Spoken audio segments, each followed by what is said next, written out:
Ladies and gentlemen, welcome back to the analysis of YOLENO TV. I hope you're well from wherever you're watching this channel.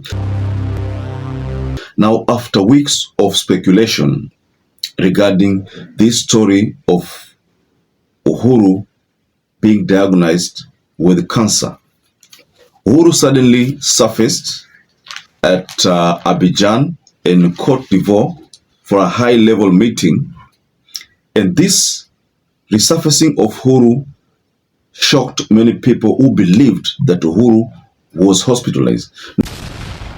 Now, there is one particular blogger by the name Maverick Aoko who leaked that story on the 29th September of 2024 and said, "I'll give you exact hospital Uhuru Ako ICU." So that is what Maverick or Aoko shared. Now, this story by Maverick Aoko caught so many people's attention, and there are so many other reactions that came as a result of that posting. But we also know that Uhuru is actually having his 61st birthday based on the story that is trending, and there are so many events which are taking place. Ya kusherehekea siku ya kuzaliwa ya retired President Uhuru Muigai Kenyatta. Now, the people in Mount Kenya, of course, right now, they seems to be regretting having not believed in Uhuru Muigai Kenyatta back then when Uhuru was telling them something about the future for Kenyans. So I want us to go extensively into this story of Abidjan, Uhuru's birthday, and this regret coming from Mount Kenya, because there are so many events which have been organized, birthday events, and all these are to honor Uhuru Muigai Kenyatta. So before we get there, please like this video. It's so important if you like this video. I'm so grateful for everyone who has been liking our videos. I don't take that for granted. Subscribe to our channel if you're not subscribed before, and to existing subscribers, thank you so much for your support. When Uhuru told the people in Mount Kenya that they needed to support Raila Amolo Odinga, most of them thought that Uhuru was against William Samoei Ruto, and this forms the reason why now the people in Mount Kenya are regretting, and that is explained in the many events which they have organized. The birthday events on behalf of Uhuru Muigai Kenyatta, and the regrets on the ground, and what is happening on Rigathi Gachagua. All these, if you link them up, then you realize that there is one thing that Mount Kenya people seems to be regretting: the fact that they did not believe in Uhuru Muigai Kenyatta's statements back then.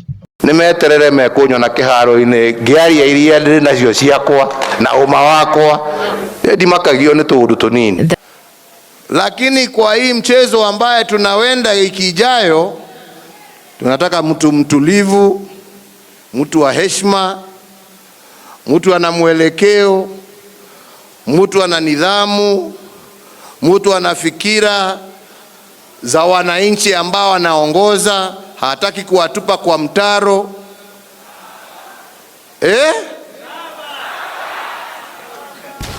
Haya, mimi niliwaambia mimi sipigi siasa. Kama nyinyi mnataka kupiga siasa, shauri yenu. Ati mmesema nini? Sijui, sikusikia. Ati mmesema nini? Ati nini? Ati nini?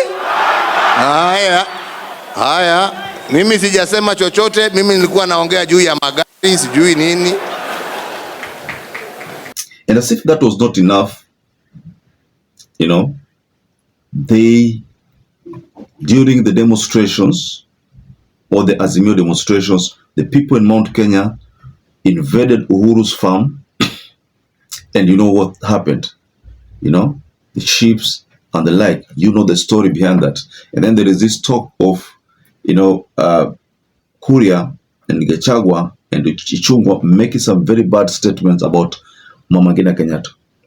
So let's get back to this Uhuru Muigai Kenyatta's birthday and him resurfacing. When Maverick Aoko revealed that Uhuru was diagnosed with cancer, this matter took center stage and got so many people reacting. I want to take you to two particular reactions as a result of Maverick Aoko's statement. There is one particular reaction from Lenkuni, and he says, former Kenyan President Uhuru Kenyatta steps out looking healthy and stronger amid false report that he is hospitalized in bad condition battling cancer. Then there's someone by the name Bianca. She says, the Uhuru Kenyatta you hospitalized, diagnosed, and declared to have lung cancer is currently in Abidjan, Cote d'Ivoire, for a high-level retreat on the promotion of peace, security, and stability in Africa. These are reactions that all point to the fact that Maverick Aoko pronounced Uhuru Muigai Kenyatta to be suffering or to be battling lung cancer. Now, of course, what has been surfacing about Uhuru Muigai Kenyatta is something that is totally different from Maverick Aoko's statement. So we don't know why she chose to use that very, very bad example or bad condition on someone of the former president's stature. You know, maybe she could have done that in preparation for this Abidjan event, trying to make Uhuru Muigai Kenyatta go viral. Maybe we can say that is the case. Or maybe she could have said those words in anticipation of Uhuru Muigai Kenyatta's birthday, which maybe if that is the case, then yesterday was Uhuru Muigai Kenyatta's birthday. So maybe if that was the target, then she achieved the target.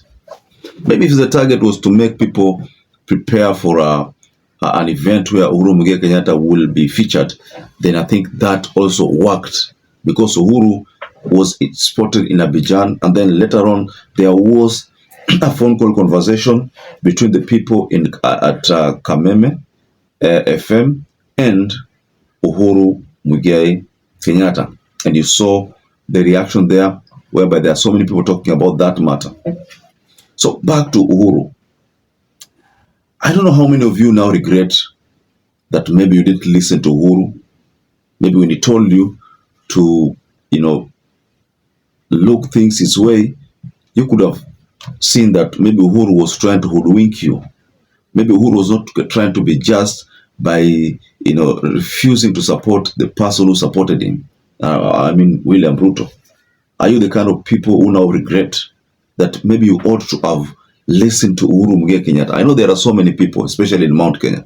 Many people have spotted so many people regret. And in fact, there's something I need to bring to your attention. You'll be shocked. I have discovered that I don't want to do sometimes I ask people, whether they voted for Ruto. I have only came across one person who admitted to have voted for William Ruto. Majority of those people, even those people I'm very sure voted for William Ruto, they constantly deny. They always deny the fact that they voted for William Ruto. So they don't believe in the person they voted for, which is something that is a bit serious here, ladies and gentlemen. If you voted for someone you don't believe in, that leaves people with many questions and answers. So now, back to this cancer. Now that Uhuru has stepped out looking very healthy, would you say Uhuru is battling cancer? I know there are many people asking, why is it that Uhuru is not always in the country? Does he fear for his life? Why is he always outside the country? All these questions lead to one thing, that maybe Uhuru has a secret agenda. Maybe Uhuru will surface in 2027 to campaign for whoever is going to contest against William Ruto. Maybe Uhuru is distancing himself from the politics of Kenya, because after him offering his advice and people declining to heed to the advice, the only thing he can do is to wish Kenyans peace and stability. And that is what Uhuru has been doing lately, ladies and gentlemen.